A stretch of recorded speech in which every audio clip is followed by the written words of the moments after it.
오늘 날이 가까워지다, 이런 제목의 말씀 드리도록 하겠습니다.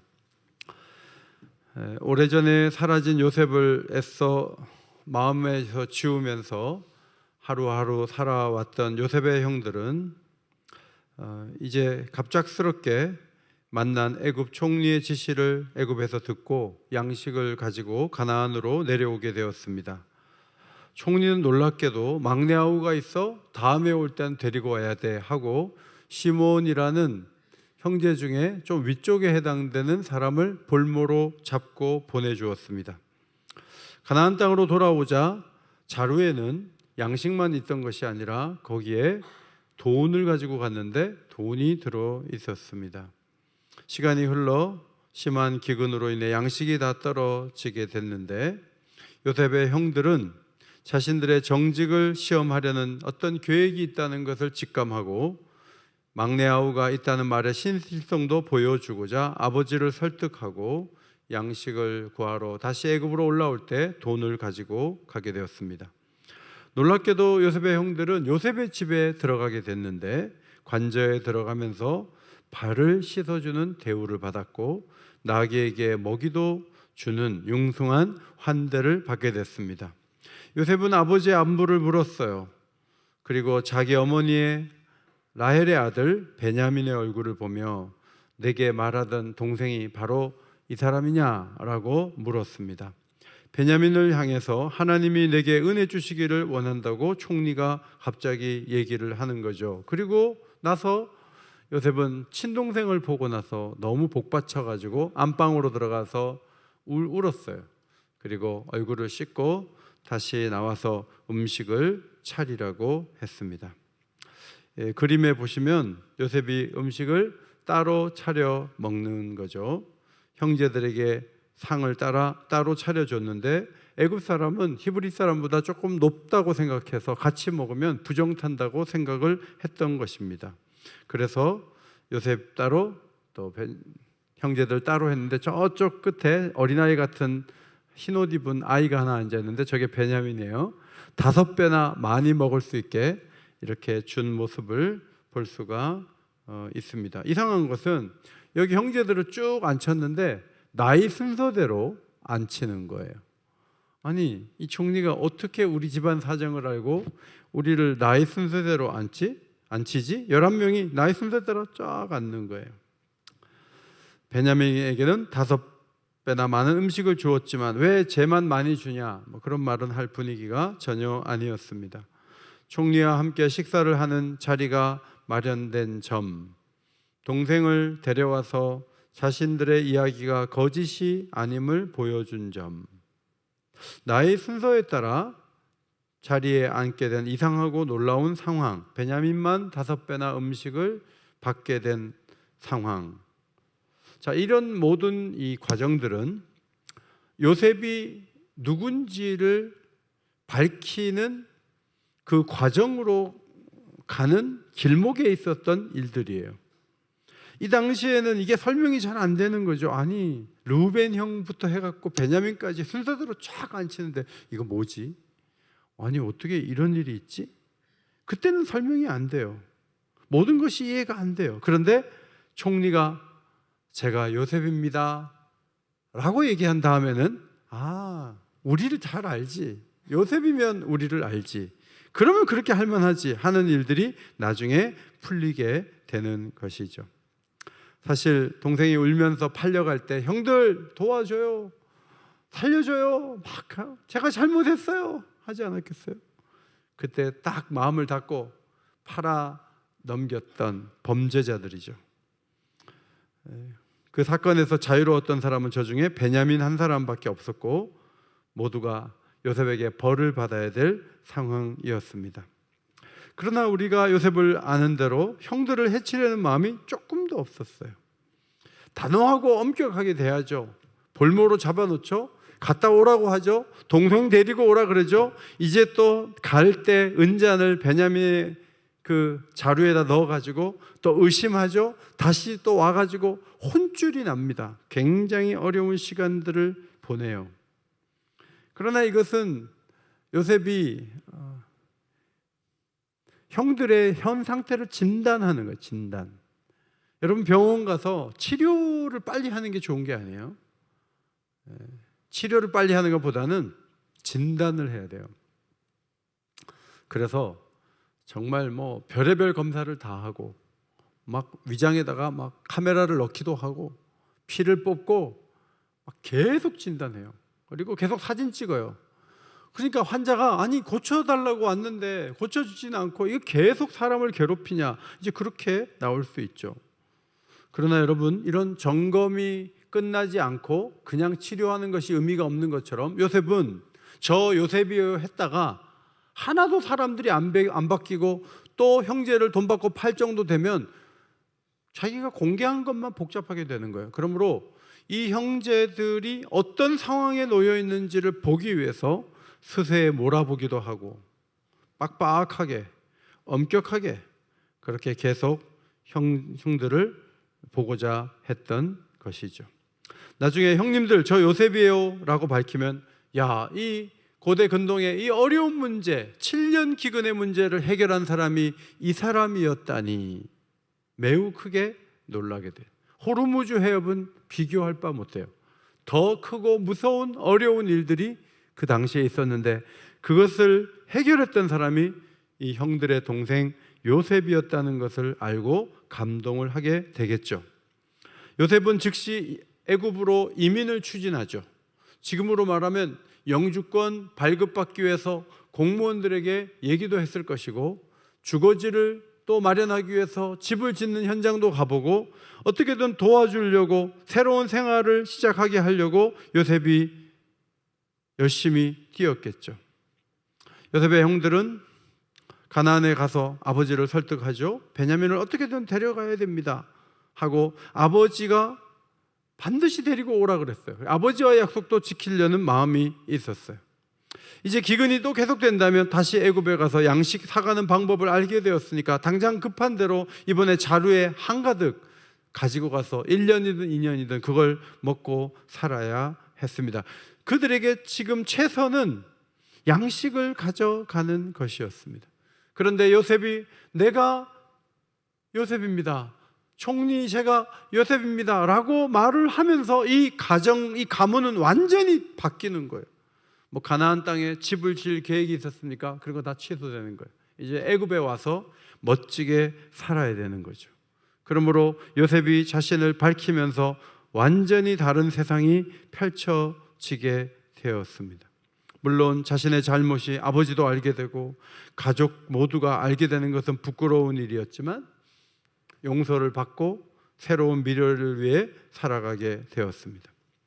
오늘 43장에서 식탁 위에서 그들은 풀 수 없었던 두 가지 문제가 있었어요. 어떻게 나이 순서에 따라 자석을 배치했지?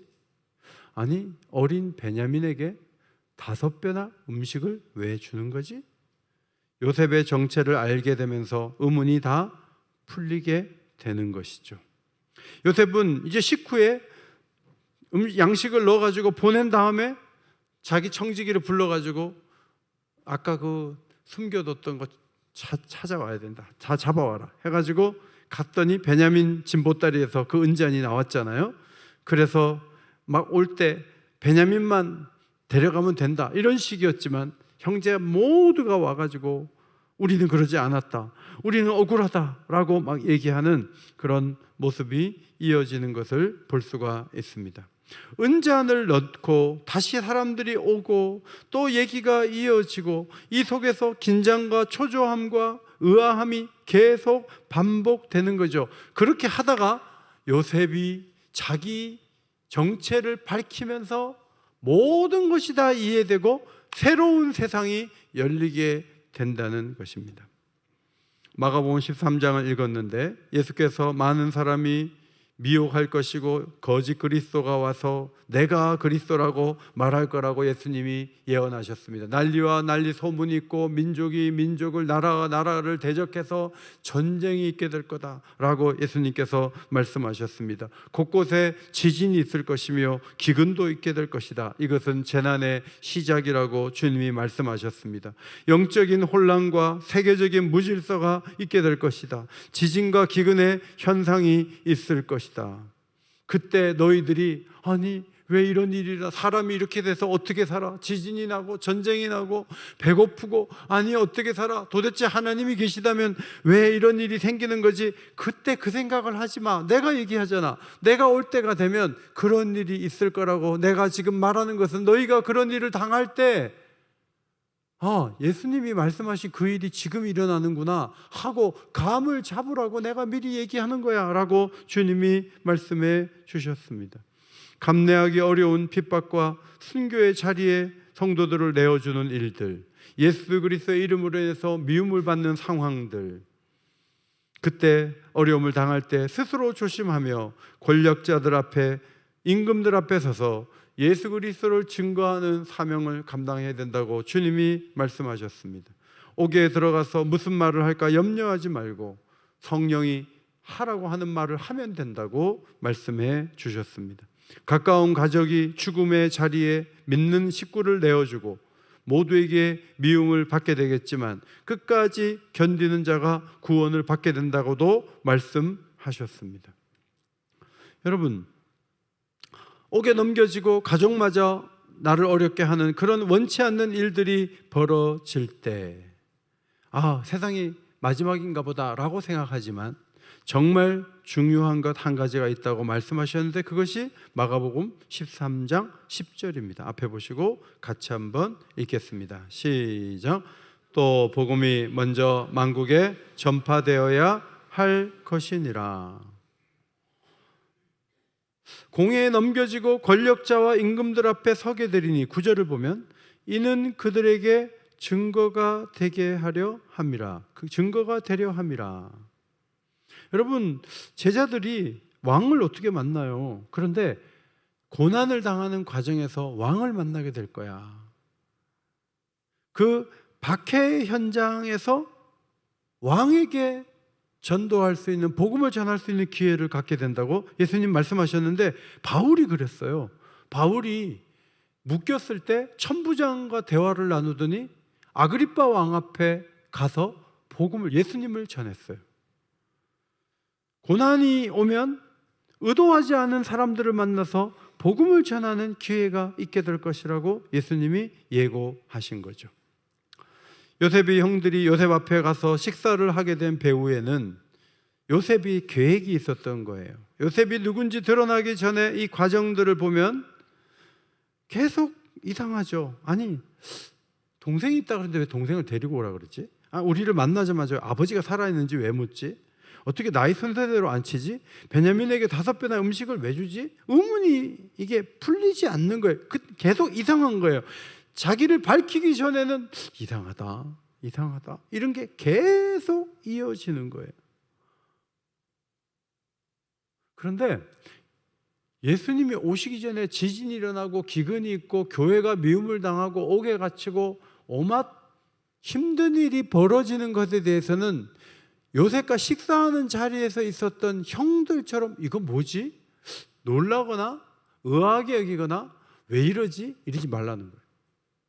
예수님이 이미 다 말씀을 하셨기 때문에 주님이 말씀하신 그 일이 예수님 오실 만한 현상으로 우리 앞에 나타나는구나, 이렇게 받아들이고 해석할 줄 알아야 된다고 생각하시면서 마가복음 13장의 말씀을 우리에게 주신 것입니다. 내가 오기 전에 이런 일이 일어나 라고 예수님 말씀하셨고 지금 그런 일들이 일어나고 있어요. 그러므로 이 마지막 시대를 사는 우리가 주의해야 될 몇 가지, 마가복음의 이 동사를 보면서 좀 설명을 드리고 싶어요. 첫 번째, 너희는 스스로 조심하라고 말씀하셨어요. 따라합시다. 너희는 스스로 조심하라. 사람의 미혹을 받지 않도록 조심하라는 거. 여기저기서 내가 그리스도다, 나를 따르라 하는 사람들이 막 나타나는 거예요. 여러분, 지금 혼란한 시대에 내가 성령이다라고 말하는 사람들, 내가 예수라고 말하는 사람들이 굉장히 많아요. 한국에만 해도 20명이 넘어요. 그런 사람들을 교회를 다니던 사람들이 이상하게 거기에 현혹돼 갖고 거기에 들어가. 코로나 터지지 않았으면 신천지가 뭔지도 모르고 있었을 거예요. 코로나 터지면서 신천지가 드러났어요. 얼마나 많은 사람들이 그쪽으로 잡혀가듯 갔는지 몰라요.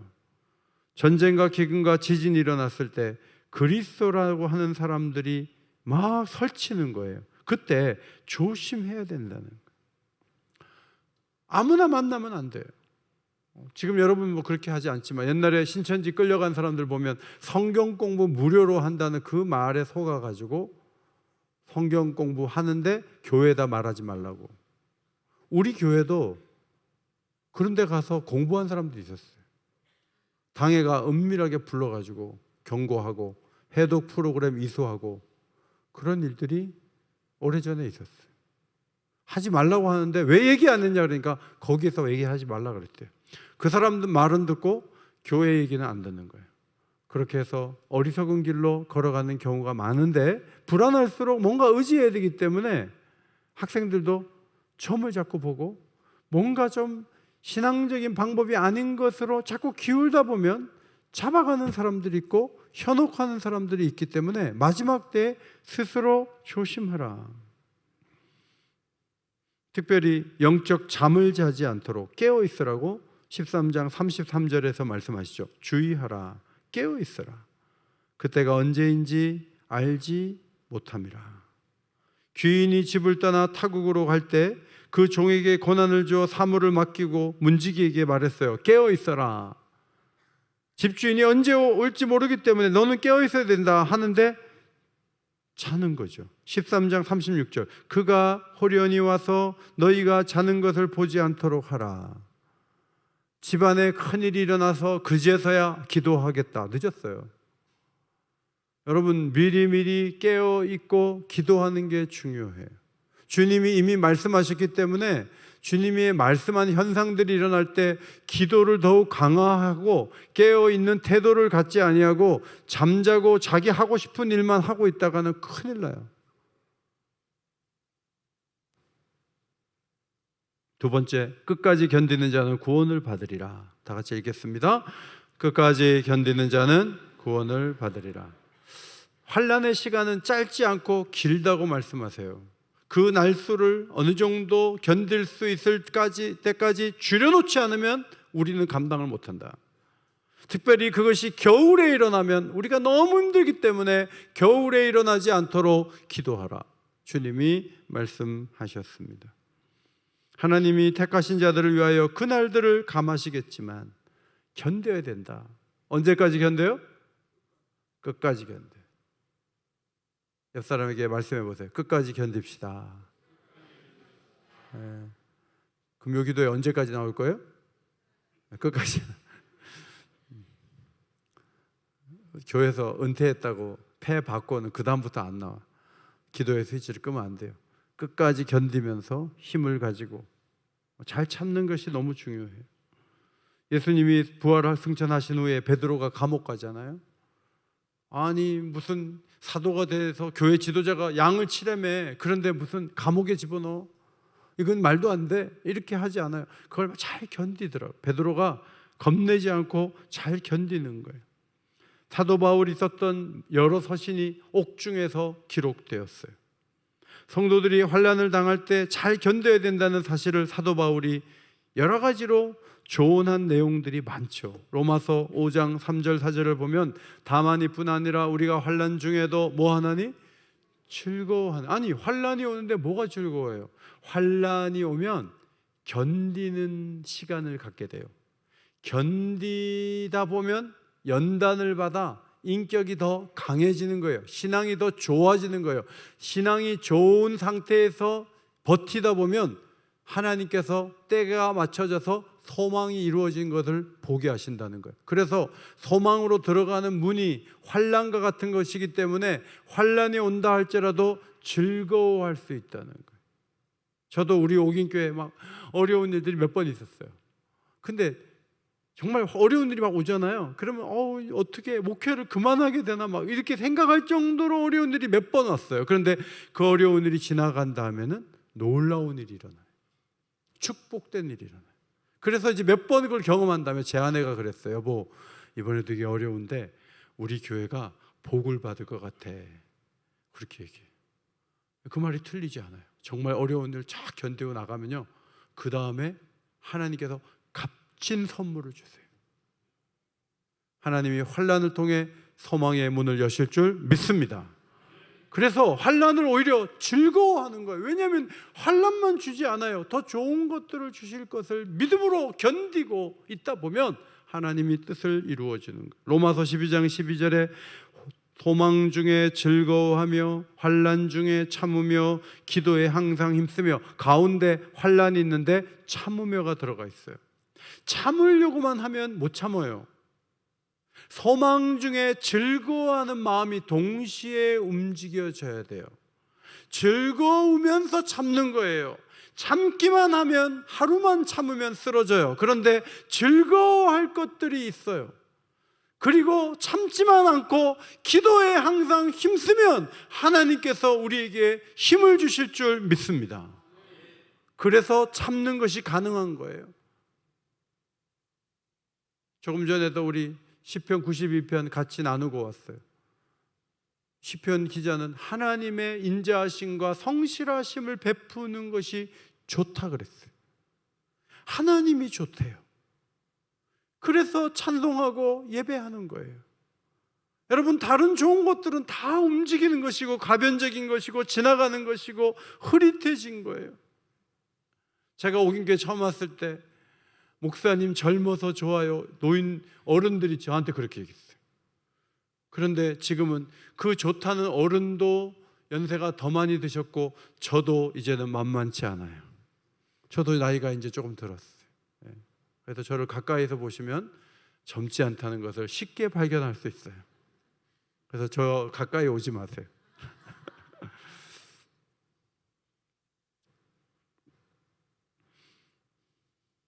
모든 것은 다 변해요. 그런데 소망 중에 즐거워하고 하나님을 좋아하고 하나님을 기뻐하는 거예요. 제가 보니까 갈수록 좋은 분은 하나님이세요. 믿을수록 신뢰가 가는 분도 하나님이세요. 하나님은 우리를 저버리지 않아요. 하나님은 멋진 분이시고 하나님으로 인한 찬송과 기쁨은 시간이 갈수록 점점 더 길어지는 게 마땅한 거예요. 그 하나님과의 사귐이 없이 그냥 그저 교회에서 뭐 어디 간다 그러니까 좋고, 교회가 하는 뭐 프로그램이 좋고, 어떤 목사님이 좋고, 여러분 다 지나가요. 그런 거에 기대해 가지고는 우리 신앙생활 제대로 할 수가 없어요.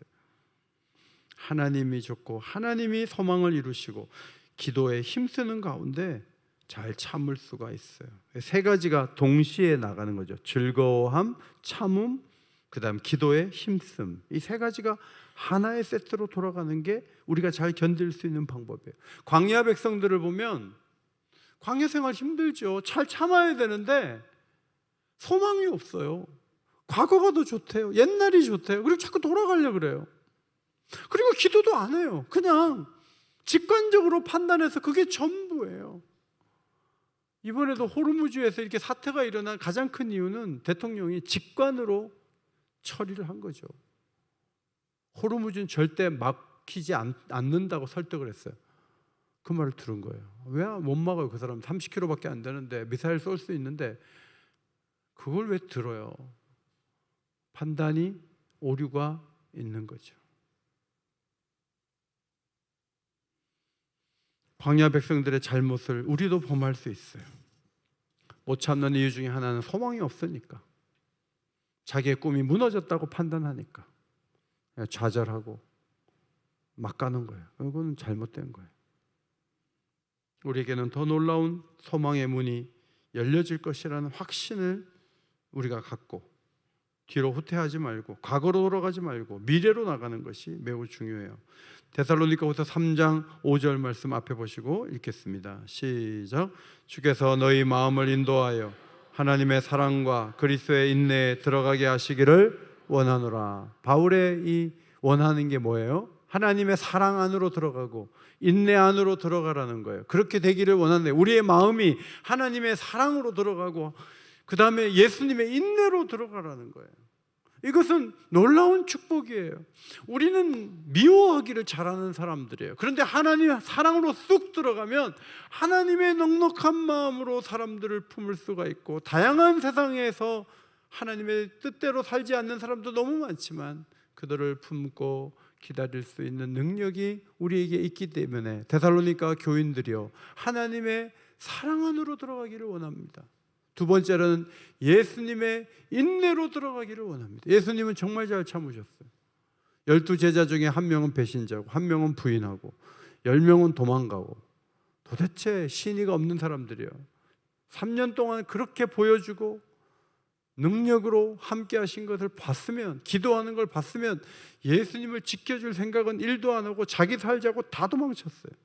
그럼에도 불구하고 예수님이 인내하시면서 그들을 품으시고 내 양을 먹이라, 어린 양을 먹이라 하시면서 목회의 기회를 주시고, 예수님은 십자가 앞에서도 그 부패한 그 정치인들, 그 종교인들을 뭐라고 하지 않고 침묵하며 재판을 받으시고 어린 양과 같이 십자가 앞에 나간 것은 그분의 인내가 얼마나 강했는지를 보여주는 적절한 사례라고 생각해요. 이제 못 참아, 이제 참는가 봐, 내가 참나 봐, 안 참아, 그게 아니고 그리스도의 인내에 들어가는 것이 매우 중요하다는 말씀이죠. 인내라는 헬라어 단어 휘포모네라는 단어예요. 이건 막 어쩔 수 없이 견디는 걸 말한 게 아니고, 어떤 상황, 휘포라는 말이 아래란 말이거든요. 아래에서 모네, 머물러 있다는 거예요. 머물러 있다. 그래서 어떤 상황 아래서도 머물러 있는 거예요. 오기교회가 마음에 안 들어도 머물러 있는 게 중요한 거예요. 마음에 안 든다고 휘쩍 가버리면 그 사람은 저쪽 가서 또 가고 저쪽 가서 또 간단 말이죠. 남편이 마음에 안 들어도 그 상황에 그냥 머물러 있다 보면 남편이 좋은 남편 되는 거예요. 아이들도 좀 마음에 안 들어도 밥 주고 이렇게 그냥 같이 머물러 사는 거예요. 그러다 보면 애들이 변화가 되고 좋아지는 거죠. 그러니까 이 머물러 있는 게 중요해요. 좀 장사가 안 돼도 거기서 한번 해보는 거죠. 근데 그냥 계속 안 된다고 딴 데가 또 가고 그러면 그것은 인내가 없는 거예요. 세 번째, 13장에 너희는 삼가라라는 말씀이 나와요. 헬라어 휘메이스라는 단어인데 주의 깊게 관찰하라, 그런 뜻이에요. 우리는 감정이 있어서 감정에 휘둘릴 때가 많아요. 말씀의 잣대로 냉철하게 직시하는 거죠. 전쟁이 나요, 지진이 일어나요, 기근이 와요, 옥에 갇혀요, 미움을 당해요, 환난을 당해요. 그런데 예수님이 이런 말씀하셨어요. 모든 일을 미리 말하였느니라. 내가 말한 대로 됐다고 기억을 하면 돼. 예수님이 그렇게 말씀을 하신 거죠. 그러니까 지금 어디서 지진이 막 일어나서 사람들이 많이 죽었다, 지진이 점점 많아진다, 예수님이 오시기 전에 그런 일이 있다고 말씀하셨는데 그 일이 다가오고 있구나, 때가 가까이 오고 있구나, 이 생각을 하는 게 매우 중요한 거예요. 요셉의 형들이 은잔이 베냐민의 짐에서 나오고 돈이 나오고 누명을 쓰는 것 같은 상황과는 많이 다른 형태로 진행될 수 있어요. 총리가 기획했던 일들이 계속 벌어지면서 형제들은 영문을 모르는 거죠. 아니 이게 뭐야, 도대체 양식을 사러 왔는데 왜 자꾸 억울한 일이 생기고 왜 총리는 우리를 자꾸 괴롭히려고 그러고 무섭게 해? 라고 형들은 계속 힘들어했어요. 근데 예를 들어서 아셀이라는 형한테, 형, 나 요셉인데 딴 형들한테 얘기하지 마, 형만 알고 있어, 나 요셉이야. 근데 내가 앞으로 이거 이렇게 해서 은잔을 베냐민의 짐에 숨겨가지고 내가 베냐민을 불러드릴 거거든. 형, 그렇게 하더라도 형은 놀라지 마. 내가 형한테만 얘기하는 거야. 얘기를 했다고 합시다. 그래서 모두가 모르고 아셀은 알아요. 왜냐하면 요셉이 알려줬으니까. 그러면 아셀은 딴 사람들은 엄청 긴장하고, 아니 억울하게 왜 은잔이 나오냐, 도둑질한 건 아닐 텐데 왜 베냐민에게 은잔이 나오냐, 우리 다 잡혀가냐, 이거 데리고 못 가면 아버지 죽는데, 별 생각을 다 하더라도 그 얘기를 들은 아셀은 의심하지 않는 거예요. 왜냐하면 알고 있으니까. 제가 여러분에게 이렇게 비유를 들어서 말씀을 하는 이유는, 지금 호르무즈에서 일어난 일로 인해서 저희도 쓰레기 봉투 사러 갔는데 2장밖에 안 팔더라고요. 주사기도 재료가 없어서 못 만들어서 일부 병원에서는 수액 그걸 확보를 못해서 수술을 못한다는 얘기도 일본에서 우리나라에서도 들려와요. 지금은 공급망이 한국에서만 재료를 모아서 하지 않고 온 세계가 싸면 그쪽 것을 가지고 오도록 모든 것이 체계화되어 있어서 지구 저쪽에서 뭔가 막으면 우리 삶이 불편하게 되는 거예요. 엄청나게 어려운 일들이 우리에게 계속 일어나고 있어요.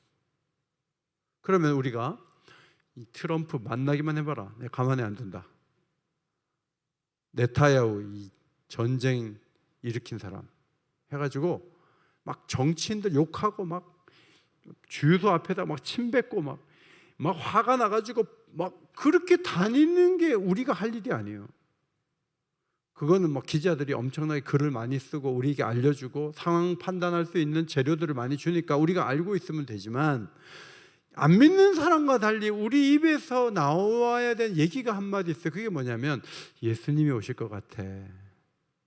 예수님이 오실 때가 멀지 않았어.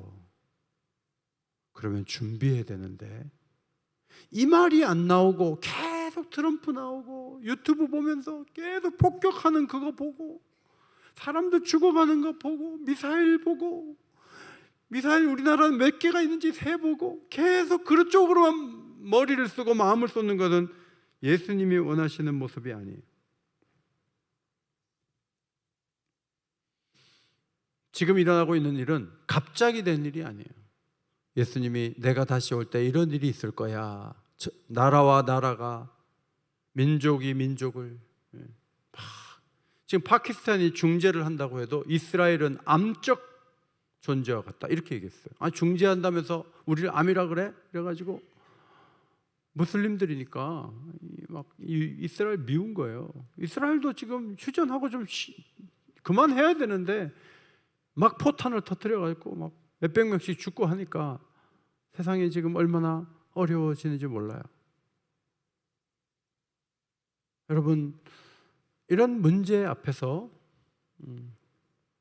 북한을 또 생각하지 않을 수 없어요. 북한은 미사일을 쏘면 저 하늘에서 떨어지면 그것이 퍼져가지고 뭐 운동장 10개 정도의 넓이를 완전히 초토화하는 그런 미사일을 개발하고 포탄을 개발해가지고 어디다 써먹으려고 그래요. 정말 앞으로 점점 더 어려운 일이 일어날 수가 있는데, 물론 우리가 잘 대비하는 거 중요하고 정치인들, 군인들이 잘 해야 되는 거 중요하지만 우리 마음속에 하나 꼭 새겨야 될 게 있어요. 그게 뭐냐면 예수님 오실 때가 가까이 왔다는 거예요. 요셉의 형들이 은잔이 나오고 다시 또 궁으로 가가지고 자신들이 아니라고 얘기를 하고, 여러분 막 고통이 막 심해지는데, 그렇게 하면서 요셉은 서서히 자기가 누구인지를 드러내는 때가 가까이 왔다는 것을 요셉은 알고 있대요. 요셉의 형들은 그때를 모르니까 긴장하고 아파하지만 예수님이 오실 날을 이렇게 자세하게 복음서에 써가지고 계속 알려주고, 지진이 있을 거다, 기근이 온다, 전쟁이 계속된다, 너희들 욕먹을 거다, 수많은 말씀을 계속 했음에도 불구하고 그런 현상이 일어났을 때 놀라기만 하고 억울해하기만 하고 교회가 잘못해서 그랬다고만 얘기하고, 그것은 성경을 제대로 이해하는 성도의 행동이 아니에요. 그저껜가 밤 11시가 됐는데 뭐 이렇게 누가 못을 박더라고요. 그래서 제 아내하고 저하고 11시에 여보, 윗집에 이사를 왔나 봐. 무슨 못을 박냐 11시에. 해도 너무하네. 우리 그리고 이제 잤거든요. 잤는데 저희가 4층에 사는데 저희 라인에서 10층에서 불이 났어요. 몰랐어요. 그래서 오늘 보니까 엘리베이터 안에 그 화재가 나고 어떻게 그 진화가 되고 한 그걸 쭉 적어놨는데, 제 아내하고 저는 누가 이사 온 줄 알았어요. 정말 몰랐어요. 근데 다행히 크게 번지지 않고 세탁실에서 불이 나가지고 전선 합선으로 난 거예요. 그래가지고 잘 껐어요. 잘 끄고 마무리가 됐는데, 그렇게 불이 나는 거는 갑작스럽게 되는 일이니까 황당하기도 하고 모르기도 하지만, 지금 되어지는 많은 일들은 예수님이 예고하시는 많은 일들이 지금 하나하나 더 강하게 나타나고 있다는 것을 기억해야 돼요. 지금 캄보디아 선교사님도 오셨지만 태국하고 캄보디아하고 이 게임이 안 되는데 요새 캄보디아가 굉장히 강해져가지고 한번 싸워볼까? 뭐 이래가지고 막 전투하고 막 그랬단 말이죠. 그런데 그런 일이 세계 곳곳에서 일어날 수가 있고, 우리 또한 자유롭지 않고 중국이 대만을 침공할 수도 있고, 수많은 어려움들이 예견이 되고 실제로 그 일이 일어나는 것은 정치인들의 잘못이라고만 보기에는 어려워요. 이것은 예수님이 재림하시는 시동을 거는 상황이라고 이해하고, 그렇다면 마지막 때에 내가 어떻게 살아야 될까? 그것을 마가복음 13장 오늘 말씀을 보면서 마음에 잘 새기는 것이 중요하죠. 성도 여러분, 정확한 날짜는 모르지만 분위기가, 세상 돌아가는 형편이 주님 오실 때가 가까웠다는 것이 점점 더 많아지고 있기 때문에 세 가지 동사를 말씀드렸어요. 따라합시다. 조심하고, 견디며, 삼가합시다. 이 세 가지 동사를 기억하세요. 그리고 복음을 전파해야 돼요.